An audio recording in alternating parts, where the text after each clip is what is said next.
Karena Charles tahu bahwa dunia ini terlalu luas untuk diperintah oleh satu manusia. Tapi Philip tidak seperti ayahnya. Ia bukan kaisar yang menunggang kuda dari Wina ke Madrid. Ia adalah raja yang duduk, mencatat, membaca, dan memerintah dari balik meja kayu besar di El Escorial. Bagian 2. Penguasa dari dalam bayang-bayang.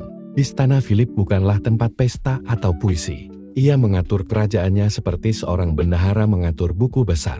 Raja yang pendiam, pucat, dan tak tersenyum.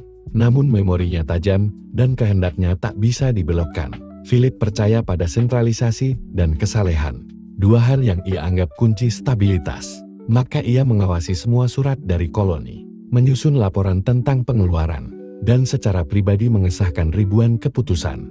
Hari-harinya adalah doa, angka, dan kebijakan. Namun pemerintahannya tidak sunyi dari gemuruh dunia. Pada tahun 1559, ia menikahi Ratu Mary dari Inggris, sepupu Katoliknya yang haus akan keturunan. Bersama mereka bermimpi menyatukan Inggris dan Spanyol dalam ikatan iman. Tapi Mary wafat tanpa anak, dan ketika Elizabeth, adik Mary yang Protestan, naik tahta, mimpi Philip pun hancur.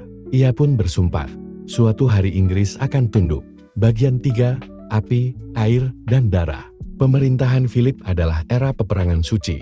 Di timur, ia melawan Turki Utsmani. Pada tahun 1571, pasukannya dipimpin oleh Don Juan dari Austria menghancurkan armada Ottoman dalam pertempuran Lepanto, yang kemudian dikenang sebagai kemenangan Kristen atas Islam di laut. Namun kemenangan itu hanya sesaat. Di utara, Belanda memberontak. Wilayah yang dahulu setia pada Charles menolak pemerintahan keras tangan Philip dan kebijakan inkuisisi. Maka dimulailah perang 80 tahun, darah tumpah, kota-kota dibakar. Dan dalam perang panjang itu, muncul seorang musuh yang tak akan pernah tunduk, William si pendiam. Namun pukulan terbesar datang dari barat.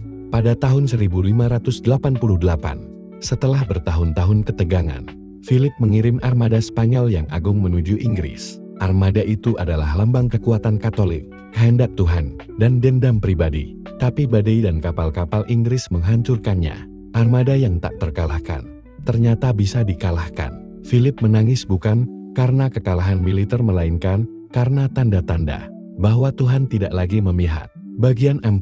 Penjara kesalehan. Di akhir hidupnya, Philip mengurung dirinya di El Escorial. Istana yang ia bangun bukan untuk kemegahan, tapi untuk kehusukan. Ia hidup seperti biarawan, makan sederhana, tidur di ranjang kayu, menulis surat kepada para gubernur dan uskup,